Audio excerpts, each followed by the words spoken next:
کیا قرآن جدید سائنس سے آگے ہے؟ آپ حیران رہ جائیں گے جب آپ جانیں گے کہ 1400 سال پہلے لکھی گئی ایک کتاب میں ایسے سائنسی حقائق موجود ہیں جو صرف آج کی جدید تحقیقات سے ثابت ہو رہے ہیں۔ کیا یہ محض اتفاق ہے یا پھر ایک بڑا راز جسے سمجھنے کی ضرورت ہے؟ سنیں اور جانیں کہ سائنس اور قرآن کا تعلق کس قدر حیران کن ہے۔ قرآن اور جدید سائنس ایک حیرت انگیز تعلق۔ قرآن میں حیاتیات اور جینیات سے متعلق بے شمار حقائق موجود ہیں۔ اسی طرح ماہرین فلکیات، ماہرین حیوانات، ارضیات کے ماہرین اور زمین کی تاریخ کے محققین کو بھی ایسے ہی حیرت انگیز سائنسی حقائق پیش کیے جا سکتے ہیں جو قرآن میں صدیوں سے پہلے بیان کیے گئے۔ یہ سائنسی حقائق تب اور بھی زیادہ حیرت انگیز معلوم ہوتے ہیں جب ہم سائنس کی تاریخ پر نظر ڈالتے ہیں۔ اس کا واحد نتیجہ یہی نکلتا ہے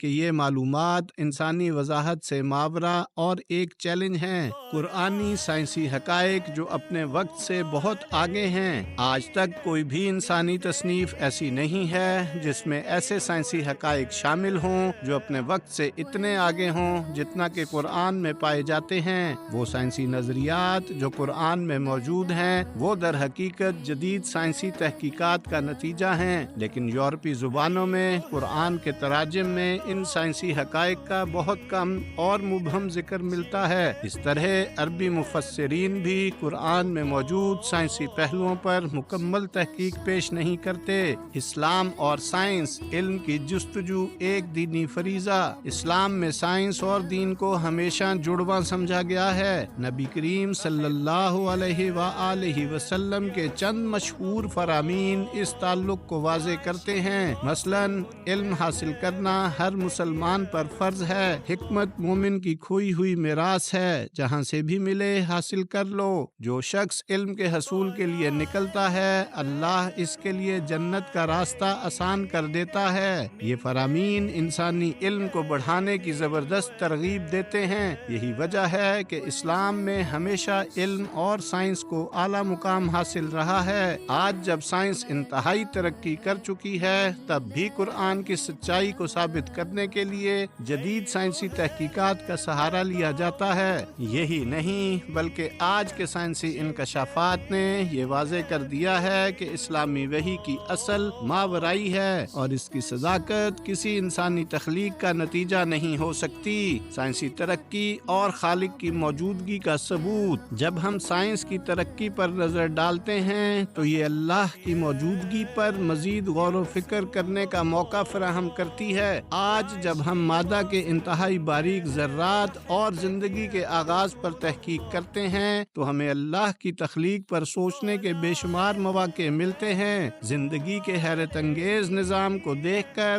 یہ بات واضح ہوتی ہے کہ یہ سب کچھ محض اتفاق سے نہیں ہو سکتا۔ حال ہی میں نوبل انعام یافتہ ایک فرانسیسی سائنسدان نے کہا کہ زندگی خود بخود کیمیائی عناصر کے اجتماع سے پیدا ہو گئی اور پھر ارتقاء کے ذریعے انسان کی پیچیدہ ترین تخلیق ممکن ہوئی، لیکن حقیقت اس کے بالکل برعکس ہے۔ جدید سائنسی ترقی نے یہ ثابت کر دیا کہ کائنات میں ایک زبردست اور منظم اصول کار فرما ہے جو اللہ کے وجود کا ناقابل تردید ثبوت ہے۔ قرآن ہمیں بار بار اللہ کی نشانیوں پر غور و فکر کرنے کی دعوت دیتا ہے اور جدید سائنسی دریافتیں قرآن کی صداقت کو مزید واضح کر رہی ہیں۔ قرآن اور سائنس صدیوں تک انسانیت قرآن کی آیات میں موجود بعض معلومات کا مطالعہ کرنے سے قاصر رہی، کیونکہ اس وقت سائنسی وسائل ناکافی تھے۔ آج جدید سائنسی ترقی کی بدولت قرآن کی ان آیات کو سمجھنا ممکن ہو گیا ہے جو قدرتی مظاہر سے متعلق ہیں۔ پرانے مفسرین کی تفاسیر کو پڑھ کر معلوم ہوتا ہے کہ چاہے وہ اپنے زمانے کے کتنے ہی جید عالم کیوں نہ ہوں،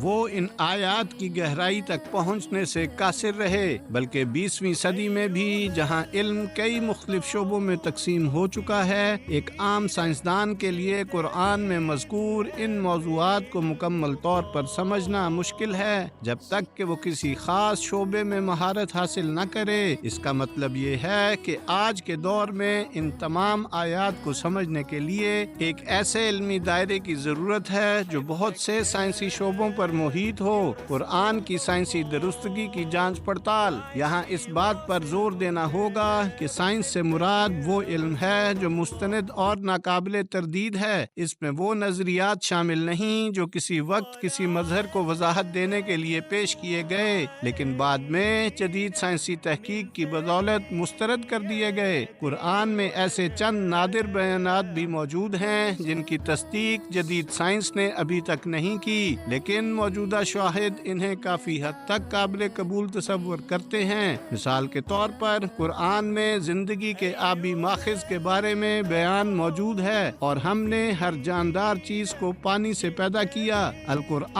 قرآن کی سائنسی درستگی محض اتفاق نہیں، یہ سائنسی تجزیے ہمیں اس حقیقت سے غافل نہیں کر سکتے کہ قرآن بنیادی طور پر ایک مذہبی کتاب ہے اور اس کا اصل مقصد سائنسی معلومات فراہم کرنا نہیں ہے۔ جب قرآن میں انسانوں کو کائنات کی تخلیق اور فطری مظاہر پر غور و فکر کی دعوت دی جاتی ہے تو اس کا بنیادی مقصد اللہ کی قدرت اور وحدانیت کو اجاگر کرنا ہوتا ہے۔ یہ ایک حیران کن حقیقت ہے کہ ان تفکرات میں ایسی معلومات بھی شامل ہیں جو جدید سائنسی حقائق سے ہم آہنگ ہیں۔ موجودہ دور میں جب سائنسی بنیادوں پر الحاد یعنی ایتھیزم کو فروغ دینے کی کوشش ہو رہی ہے، قرآن میں پائی جانے والی سائنسی حقیقتیں اس بات کی دلیل ہیں کہ یہ ایک الہامی کتاب ہے۔ تاہم قرآن کی حقانیت صرف سائنسی بیانات کی بنیاد پر نہیں بلکہ اس کی پوری ساخت، اسلوب اور پیغام میں پنہا ہے۔ قرآن کی صداقت موضوع پر مزید بات کرنے سے پہلے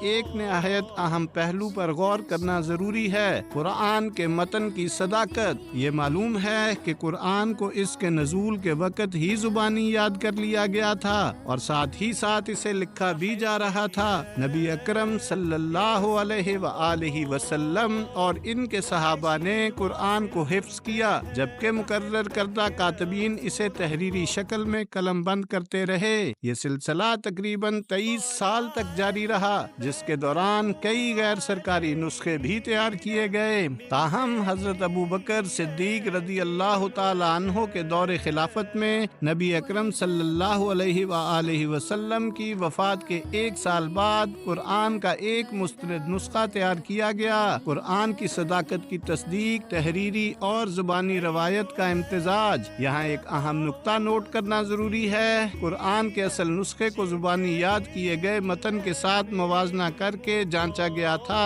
اس وقت جب ہر فرد پڑھنا لکھنا نہیں جانتا تھا، قرآن کو حفظ کرنا بہت عام تھا۔ مزید برآں قرآن خود تحریری شکل میں محفوظ کیے جانے کی اہمیت پر زور دیتا ہے۔ پہلی وحی کی آیت ملاحظہ کریں، پڑھو اپنے رب کے نام سے جس نے پیدا کیا، جس نے انسان کو جمے ہوئے خون کے لوتھڑے سے پیدا کیا۔ پڑھو اور تمہارا رب سب سے بڑا کریم ہے جس نے قلم کے ذریعے سکھایا انسان کو وہ سکھایا جو وہ نہیں جانتا تھا۔ القرآن۔ یہ الفاظ قلم کی عظمت کو بیان کرتے ہیں جو انسانی علم کے فروغ کا ایک اہم ذریعہ ہے۔ قرآن کی صداقت کا تحفظ، فوری تحریر اور سرکاری تقسیم۔ حضرت عثمان رضی اللہ تعالی عنہ کے دور خلافت میں نبی اکرم صلی اللہ علیہ وآلہ وسلم کی وفات کے 12 سے 24 سال بعد قرآن کے 7 مستند نسخے تیار کیے گئے اور اسلامی سلطنت کے مختلف حصوں میں بھیجے گئے۔ اس وقت موجود غیر سرکاری نسخوں کو تلف کر دیا گیا اور بعد میں تمام نسخے انہی مستند نسخوں سے نقل کیے گئے۔ اس کے علاوہ ہمارے پاس قرآن کے قدیم ترین تحریری نسخے بھی موجود ہیں جو نزول وحی کے زمانے کے قریب کے ہیں۔ قرآن کی سائنسی آیات سابقہ ادوار میں ناقابل فہم تھیں۔ ایک اور انتہائی اہم نقطہ یہ ہے کہ قرآن کی وہ آیات جو آج ہمیں سائنسی حقائق کے عین مطابق معلوم ہوتی ہیں، پرانے زمانے میں یا تو ناقابل فہم تھیں یا پھر ان کا سطحی مفہوم ہی لیا جا سکتا تھا۔ اگر قرآن میں انسانی تحریف کا شائبہ ہوتا تو یہ ممکن نہ تھا کہ ان تمام مبہم بیانات کو تحریف سے بچایا جاتا۔